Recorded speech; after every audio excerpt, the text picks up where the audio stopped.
ની શરૂઆત કરીશું મહત્વના સમાચારથી। વાત કરીએ નવસારીની જ્યાં ચોંકાવનારી ઘટના બની છે। લગ્નના ગરબામાં કાર ઘૂસી જતા અફરાતફરી સર્જાઈ હતી। નવસારીના સુશ્રુષા હોસ્પિટલ નજીક લગ્ન પ્રસંગના ગરબામાં ગમખ્વાર અકસ્માત સર્જાયો છે। બેફામ ગતિએ આવતી કારે ગરબા રમતા લોકોને અડફેટે લીધા હતા। આ કાર ચાલક નશામાં ધૂત હોવાની આશંકા સેવાઈ રહી છે। અકસ્માતમાં 5 થી વધુ લોકો ઇજાગ્રસ્ત થયા છે।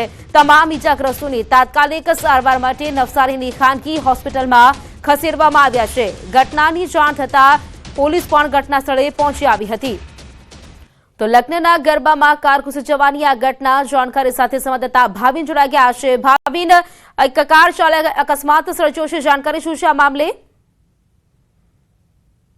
નવસારી શહેરની ઘટના છે। નવસારી શહેરના સુશ્રુષા હોસ્પિટલ છે એટલે કે વિજલપુરનો જે વિસ્તાર છે ત્યાં ઘટના બની છે। હાલ લગ્ન સરાની એટલે કે લગ્ન પ્રસંગની સિઝન ચાલી રહી છે ને દરમિયાન એક જાન લઈને જાનૈયાઓ જઈ રહ્યા હતા અને ત્યાં જ નજીકમાં જે ગરબા રમી રહ્યા હતા લોકો, જાનમાં આવેલા જે લોકો છે એ ગરબા રમી રહ્યા હતા અને એક સમયે એક 4-વ્હીલર કાર અને જે પૂરપાટ ઝડપે ધસી આવે છે અને જે ગરબા રમતા લોકો છે એમના પર અકસ્માત થાય છે અને એમને અડફેટે લે છે। ત્યારે સમગ્ર ઘટનામાં જે 5 થી વધુ લોકો ઇજાગ્રસ્ત થયા છે એમને ખાનગી હોસ્પિટલમાં સારવાર આપવામાં આવી રહી છે। પરંતુ પ્રીતિ, મહત્વની વાત એ છે કે જે રીતના નશામાં ધૂત જે કાર ચાલક હતો એને આ રીતના અડફેટે લીધા છે। અવારનવાર આવી ઘટનાઓ સામે આવતી હોય છે ત્યારે પોલીસે કડક કાર્યવાહી કરીને સમાજમાં ઉદાહરણરૂપ દાખલો બેસાડવો જેવી હાલ માંગ ઉઠી રહી છે, કેમ કે નિર્દોષ લોકોનો આ રીતના અકસ્માતમાં ઝડપ લેવાતો હોય છે ત્યારે કડક કાર્યવાહી પણ થવી જોઈએ પણ માંગ ઉઠી છે। જી બિલકુલ ભાવિન, આભાર આપનું જાણકારી આપવા માટે। તો શ્વાનને લઈને લાલબત્તી સમાન ઘટના। શ્વાન કરડે તો તાકીદે સારવાર લેવી અત્યંત જરૂરી છે। દાંતાના કુંડેલની એક મહિલામાં હડકવાના લક્ષણો દેખાયા। મહિલાને 7 મહિના પહેલા શ્વાને બચકું ભર્યું હતું। શ્વાને બચકું ભર્યું ત્યારે કોઈ સારવાર નહોતી લીધી। પાણી જોઈને મહિલાને હડકવાની અસર થતી હોવાનું અનુમાન લગાવાઈ રહ્યું છે। તો સિવિલ હોસ્પિટલના તબીબે કહ્યું છે કે હડકવાનો કોઈ જ ઇલાજ નથી। રખડતા શ્વાનથી સાવચેત રહેવું ખૂબ જ જરૂરી બન્યું છે।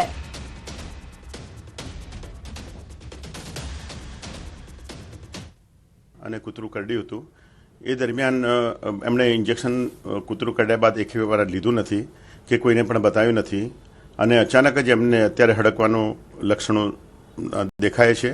અને હડકવાના લક્ષણમાં મુખ્ય લક્ષણ મેં જે તમને કીધેલું કે પાણી પીવાથી ડર લાગે એટલે હાઇડ્રોફોબિયા લાગે એ મુખ્ય લક્ષણ હોય છે। અને આ દર્દી અત્યારે સિવિલ હોસ્પિટલમાં દાખલ કર્યા છે। એમને અત્યારે અમે સામાન્ય દવાઓ બધી ચાલુ કરીશું। હિંમતનગરના ગાંભોઈ પાસે આવેલા વાંટડા ગામે દીપડો દેખાયો છે। સ્થાનિકોએ વિડીયો બનાવીને વાયરલ કર્યો। વાઘ આવ્યો કહીને આ વિડીયો વાયરલ કર્યો છે। આ જંગલ વિસ્તારમાં માત્ર દીપડા હોવાનું વન વિભાગનું નિવેદન સામે આવ્યું છે। તો વિડીયોના આધારે વન વિભાગ દ્વારા તપાસ હાથ ધરવામાં આવી છે। સ્થાનિકોમાં પણ ભયનો માહોલ જોવા મળ્યો છે। રેન્જ ઓફિસરે તાત્કાલિક પાંજરું મૂકવા જાણ કરી। અગાઉ પણ આ વિસ્તારમાં દીપડો દેખાયો હતો।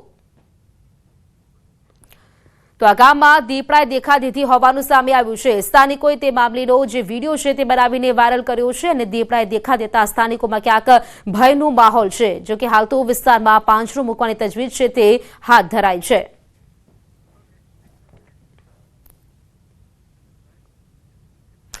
રાજકોટ જિલ્લાના વિંછિયાના અમરાપુર ગામે ડુપ્લિકેટ ઇંગ્લિશ દારૂ બનાવતી મિની ફેક્ટરીનો પર્દાફાશ થયો। રાજકોટ ગ્રામ્ય એલસીબી ઝીરો ટોલરન્સની નીતિ હેઠળ એલસીબી પીઆઈ ઓડેદરાના માર્ગદર્શનમાં કરવામાં આવેલી આ કાર્યવાહી દરમિયાન ઘટના સ્થળેથી વિદેશી દારૂની 218 બોટલો, દારૂ બનાવવાનું લિક્વિડ સહિત કુલ 1.48 લાખનો મુદ્દામાલ છે તે જપ્ત કરવામાં આવ્યો છે। પોલીસે જીતેશ સોલંકી અને પ્રદીપ સાગઠિયા સહિત 2 બાળ કિશોરોને ઝડપી પાડ્યા છે। જ્યારે અમરાપુરનો મુખ્ય સૂત્રધાર રણજીત વાસાણી હાલ પોલીસ પકડથી દૂર હોવાનું જણાવી તેની શોધખોળ શરૂ કરવામાં આવી છે।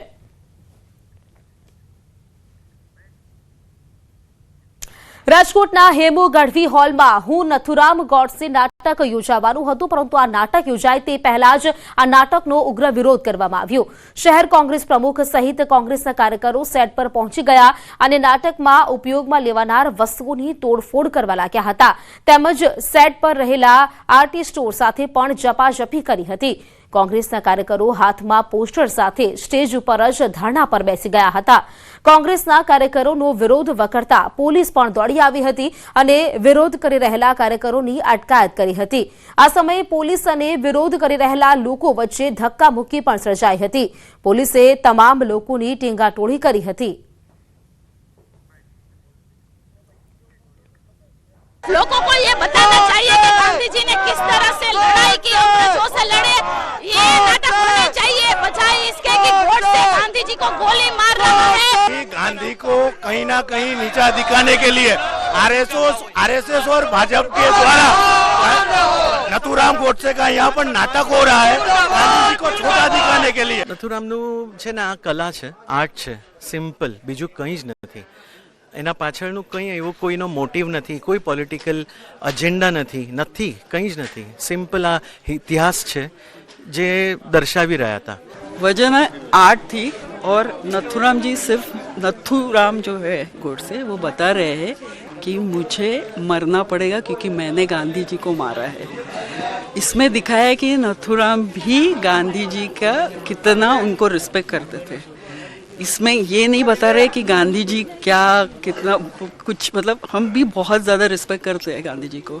मेरा यही कहना है कि ये लोग जो आए ना, अगर वो गांधीवादी है ना तो इतना हिंसावादी करने की जरूरत नहीं थी. કોંગ્રેસ દ્વારા અત્યારે હમુગઢિયું હોલ ખાતે વિરોધ પ્રદર્શન કરવામાં આવી રહ્યું છે. નથુરામ ગોડસેના નાટકને લઈને જે છે અત્યારે અહીંયા તોડફોડ પણ કરવામાં આવી રહી છે. જે રીતના દ્રશ્યોમાં પણ જોઈ શકો છો કે જે રીતના અત્યારે અહીંયા કોંગ્રેસના જે કાર્યકરો છે એમના દ્વારા અત્યારે જે છે ઉગ્ર વિરોધ પ્રદર્શન કરવામાં આવી રહ્યો છે. ભારત દેશની અંદર ગાંધીજી આપણા રાષ્ટ્રપિતામાં છે.